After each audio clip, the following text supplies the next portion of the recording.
This prison had a strange rule. All prisoners were strictly forbidden from wearing shoes, but the jailers all wore thick, high-temperature, electric-proof boots. Even stranger was that they didn't carry any weapons. The prisoners were puzzled as to why. Then, the man in front of them pulled out a remote control from his waist. He simply pressed a button, and the next moment a powerful electric current surged through the ground. This current wasn't lethal, but it inflicted unbearable pain. This was why only 50 guards were needed to control this prison with nearly 5,000 prisoners. And this was just the lowest level, the easiest one. After the captain finished his speech, the new prisoners were immediately given special prison uniforms. From the outside, this place looked like a prison. In reality, it was a huge factory. Many people had been imprisoned here on trumped-up charges related to shoes. There, they were subjected to brutal 10-hour work shifts. Each workshop had a supervising officer who oversaw all matters. Guards only appeared when new prisoners were brought in. The rest of the time, they were never seen in the workshops. But they didn't fear the prisoners escaping either, because if anyone tried to escape, they would simply activate the electric mode on the ground, and everything would be under control in the blink of an eye. To increase production, the prison conducted a weekly ranking evaluation of the workshops. The one that ranked first received a reward. Everyone else had to endure punishment by electric shock. Therefore, the prisoners worked with all their might every second, not wasting a single moment. The supervisor explained to the new man, "Learn quickly. You have to understand the entire workshop process within an hour." After the day's work was finished, everyone was sent to their rooms. The room was smaller than 3 square meters, just like a sleeping capsule. All the necessary things were fitted into the walls. 3 meals a day were delivered through pipes. You could eat as much as you wanted, but the taste was so bland it's hard to describe.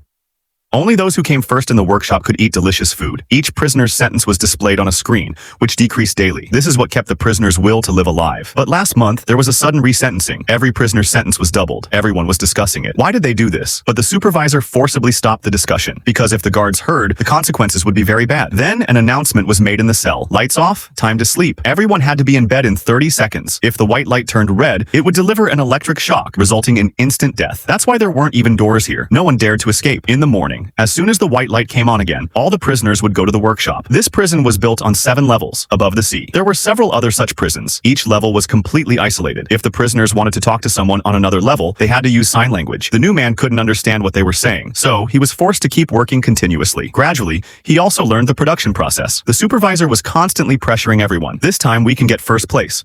There was only 1 day left until the evaluation when something unexpected happened. A prisoner, fed up with his cruel life, committed suicide.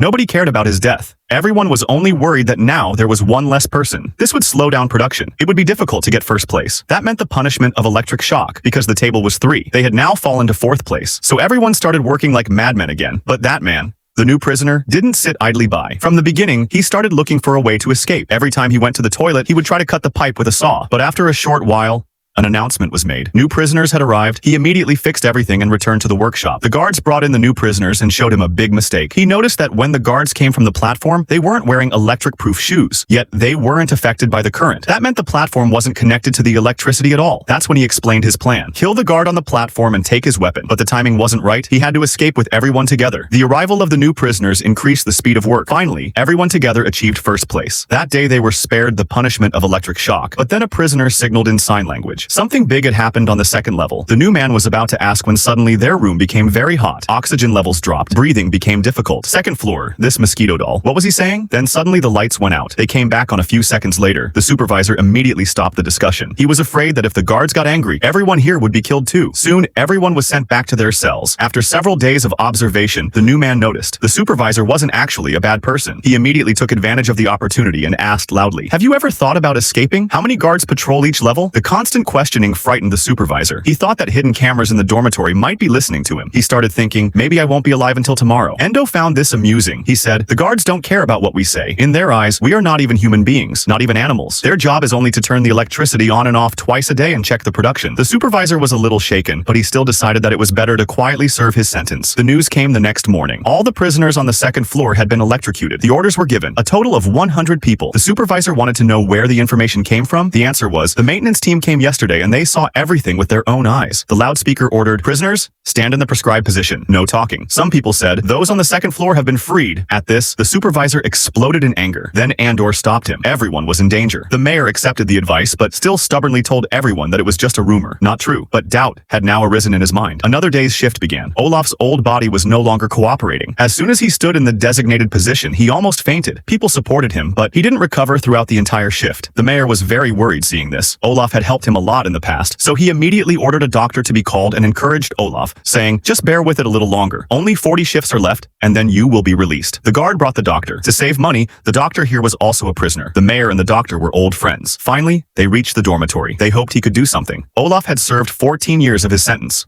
Now only 40 shifts remained, and he would be free. But it was too late. Olaf had suffered a major stroke. The doctor couldn't save him either. The mayor was very sad seeing the man who was like a mentor to him. He took out an injection that would provide a peaceful death because the fruit carrier was on its way. The doctor didn't think the old man's death was tragic. At least he found peace. He said that in a week, the rest of the people would pray for the same death. Andor didn't understand this, and he asked the doctor what had actually happened on the second level. The doctor warned him not to ask what he shouldn't ask. After receiving the injection, Olaf ended his life in prison. The mayor could no longer remain silent. He also asked what had actually happened on the second level. The doctor told the fruit carrier to hurry and sent the guards away. There had actually been a mistake at the prison. A man who had been released from the fourth level was sent to work on the second level the next day. When this news spread, the guards electrocuted all the prisoners on the entire second level. The meaning was clear. There was no real release. Those who were supposedly released were simply sent to another prison until they died on a factory line. The fruit carrier had reached the door. The conversation had to end there. On the way back, Andor asked again, "How many guards are there on each level?" The mayor told the truth, less than 5. This meant that the spark of rebellion was also in his heart. Andor suggested that they had to act tomorrow. At that time, the guards would be bringing in new prisoners to replace Olaf. The mayor called him crazy, but this was the only chance. The guards had killed 100 people thinking the news would be suppressed, but the news couldn't be hidden. When 5,000 prisoners found out that they would never be released, the guards would fear a real rebellion. Then the Empire would send even more soldiers. Returning to the dormitory, everyone asked about the cause of Olaf's death. The mayor's mental defenses broke down. Under pressure from the people, he blurted out the truth. He shouted, "No one will get out of here alive." The rumors about the deaths of the people on the second level were true. Those who get released either die here or in the next prison. The next day, the shift time arrived. After much thought, the mayor decided that if they wanted to survive, the only way was rebellion. Everyone acted as if it were a normal day. The guards were bringing in new prisoners. According to the plan, everyone decided that no matter what happened today, they had to escape. They took out iron rods and prepared to stop the elevator. They went to the bathroom, cut the pipes, and then came back ready. As soon as the guards brought in the new prisoners, everyone was ready. Someone jumped onto the platform and jammed the elevator. The new prisoner picked up an electric stick and knocked down a guard. However, the guard above immediately killed him. The other prisoners threw makeshift weapons made from parts. 2 guns couldn't stop such a crowd. Water was spreading across the floor. The guards turned on the electricity. The mayor warned everyone to jump onto the conveyor belt. Those who moved slowly died. Some were electrocuted, but a short circuit cut off the power. The mayor survived. Now, without electricity, the guards were helpless. Everyone attacked together. Andor knocked down a guard and snatched his weapon. Both guards were killed. Then everyone climbed onto the platform.